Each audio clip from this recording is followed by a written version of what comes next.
Io ho un solo pensiero, quello di governare e di occuparmi dei veneti. Il lavoro è la vera campagna elettorale. In sintesi, questo è il pensiero di Luca Zaia, il presidente della Regione Veneto, che oggi ha inaugurato la fiera di San Valentino a Bussolengo, nel Veronese. Nel frattempo, a Padova si riuniva il Consiglio nazionale della Lega Veneta, un direttivo su cui aleggia l'ipotesi di uno strappo tra il segretario veneto Flavio Tosi e il segretario federale Matteo Salvini. La minaccia che incombe è che il segretario del Carroccio Veneto si candidi con una lista sua invece di limitarsi a sostenere il confermato Zaia come scelto da Berlusconi e Salvini.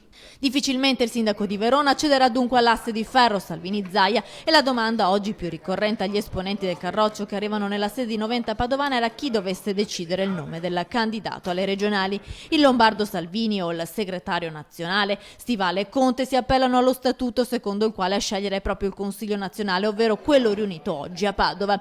Il federalismo lo si pratica principalmente all'interno del movimento. Siccome c'è uno statuto federale, la lista la si decide in Veneto, ha dribblato Tosi prima di chiudersi in conclave con i consiglieri.